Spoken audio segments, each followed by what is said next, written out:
The nails you want versus the nails you need. Nail technicians, you're going to love this one. We're going to talk about it right now on the Biz Talk.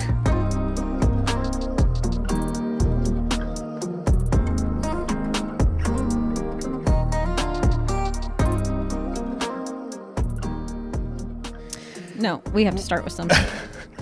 It's a race to get the first word because in. I will never speak after. Go ahead. This is true. So first of all, I thought Habib was upset this morning.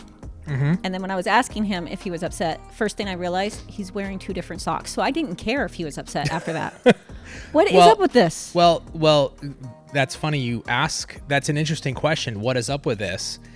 Nothing is up with this, Tracey, because this happens all the time. No. You just don't notice it's the same me. colors. You just don't notice me. I don't notice you because at you're all. self-obsessed. And it's true. It's me. Yeah, here's the honest truth. I picked the socks out, and then when I went downstairs to put them on, because I woke up this morning and I was like, ah. And when I went to go put them on, I saw they were different, and I said, cool. And I just put them on.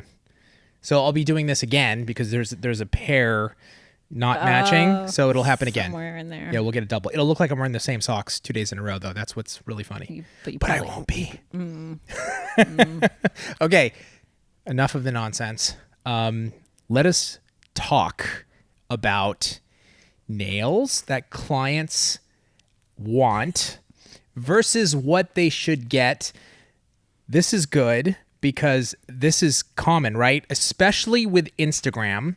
And especially with social media, Yeah. Clients are going to come in, they're going to show the picture and say, these, Tracey, put these on me, but they have bitten nails and little nubbers. And it's like, dude, it ain't going to happen. I mean, you've got to be able to talk your client in a certain way, correct? I mean, this is a common thing, is it not? Well, it's like taking a picture of, I don't know, a supermodel in and saying, I want to look like this. Taking it, you basically... the absolute, like, most perfect thing that you could see, and you're like, I want to look like this. I want to look like this. Yeah. Like, the hair's going to Yeah. change me into Gigi. It's going to happen, guys. Yes. I'm going to get taller, too. Watch. Yeah, I mean, it happens all the time. Their friends have whatever, their aunt's a nail model or a hand model, Right. and they think that they are going to be able to wear exactly, these 3-inch stilettos and they've have bitten nails or something like that. I mean, for the most part, we can give people what they want. Right, but... Within reason.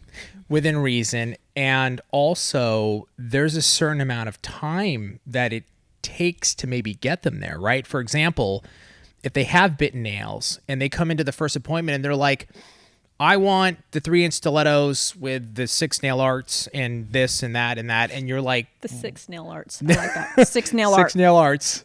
That's how I would say it. Okay. But it's going to take some time, right? Right. And that takes... So picture yourself in that situation. Person comes in.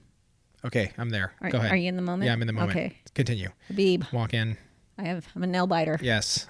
Though I will not admit to This is biting my weird. nails. This is getting weird. It just happens to be like that. I don't bite them. Yeah, I don't bite them, but they're like gnarly and chewed up, right? Yeah. And I want these amazing stilettos. Now. Right now. When I leave. And I'd like that in 10 minutes, please, by the way. And all the while, I'm imagining this situation, right? Like they're like, I'm going to this party tonight and I'm gonna have these like nails are gonna be popping and then you just they got the completely outfit, all planned out and you just burst their bubble. Yeah, and you don't want to. So I've done this before. Okay.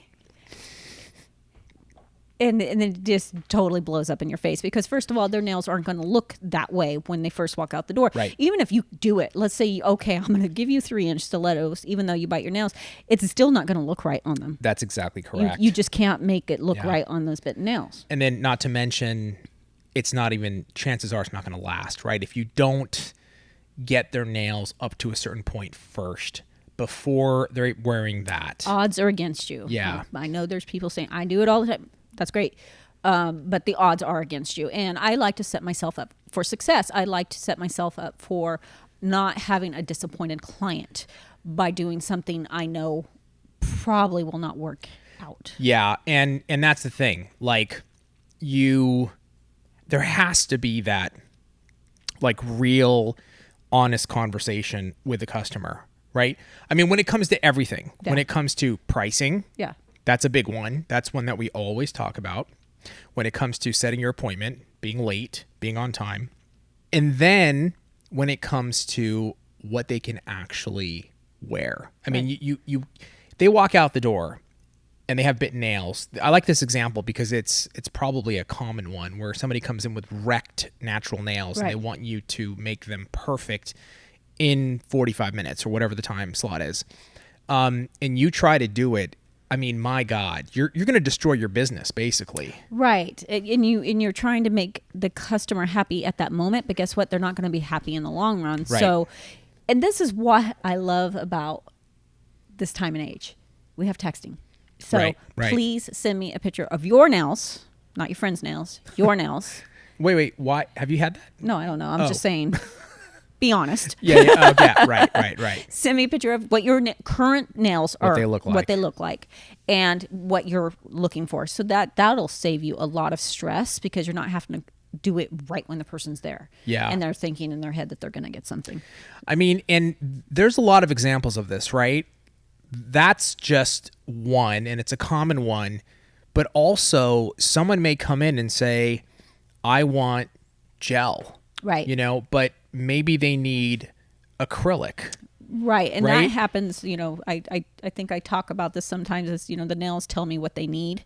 So, okay, I think that's good because that's directly right. Can you expand on that a little bit? What do you mean by that, Tracy? Like the nails tell you what they need. What does that mean? So clients have in their mind what they want. Like, oh, gel's very popular right now or whatever it may be. Or again, their Aunt Sally, who's a nail model, has gels or their friends have gels. And so they just in their head are like, I want gels. I'll get a little bit more into why people pick certain things too. But if they come in and they have bitten nails, ski slope nails, wide nails, in my head, I'm going to be more successful if I put acrylic on them. They're going to have more success if I put acrylic on them.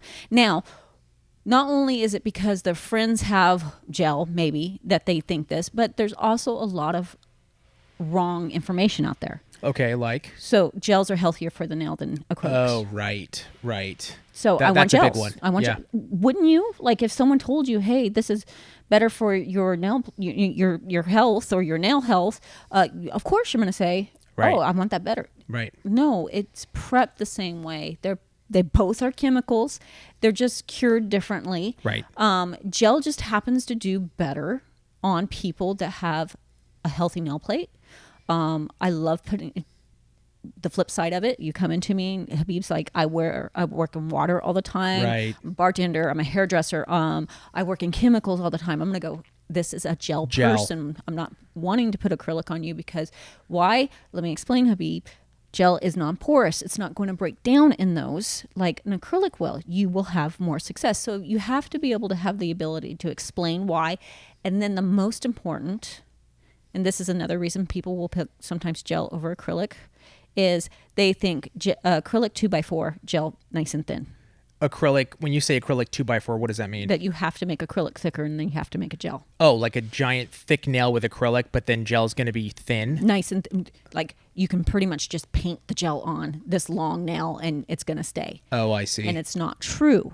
Acrylic can be just as thin as gel or gel just as thick as of acrylic.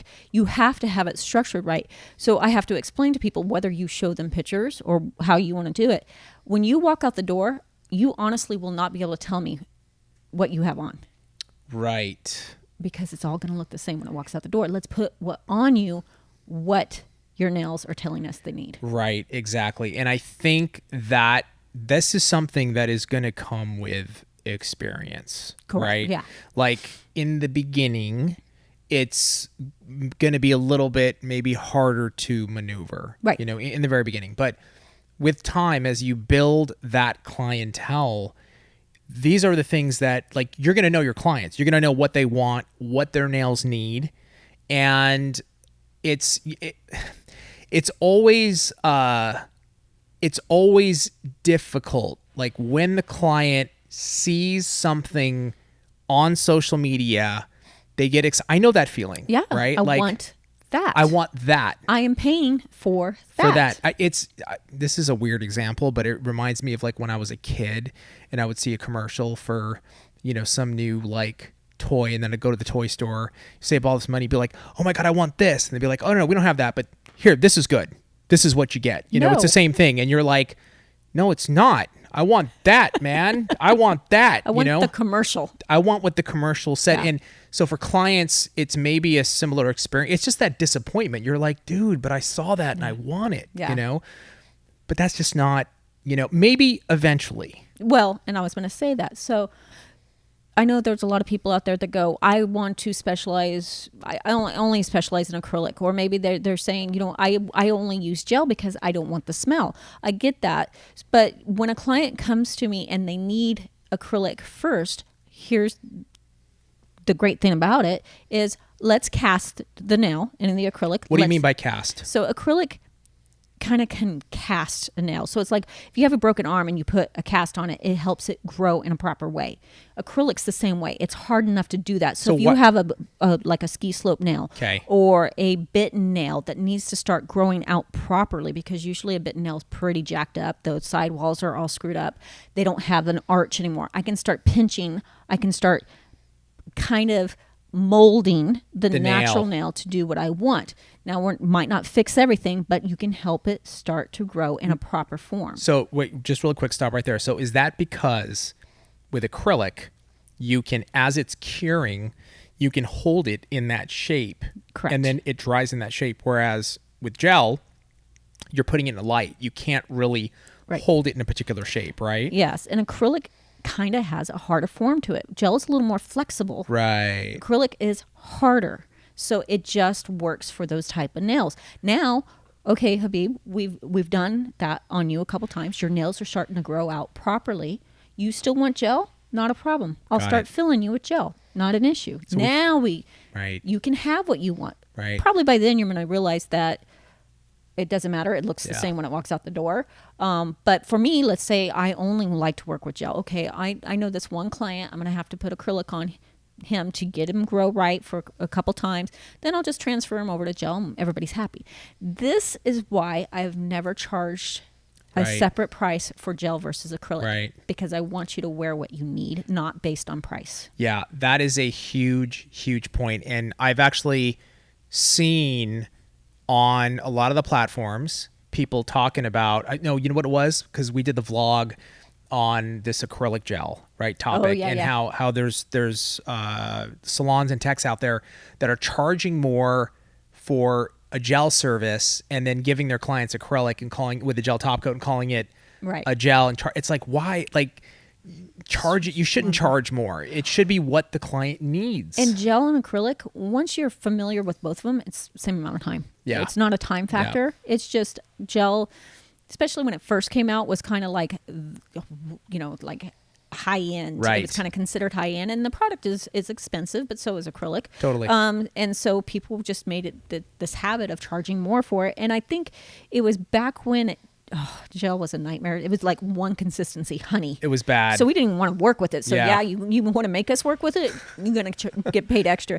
But now it's they're both easy to work with. Yeah. So that's why I don't like to charge more. Yeah, no, I love it. And I think that's the right way to go. Let us know in the comments below how you deal with clients. Do you just go with what they want? Do you negotiate? Do you give them what they actually need? I like giving them what they need and then eventually working into what they want. That's realistic to me. That's like everything else in life. You're not going to get exactly what you want, but maybe with time and patience, we can get you there. Thank you, Tracey, so much. Thank you guys for joining us, and we'll see you next time on the Biz Talk.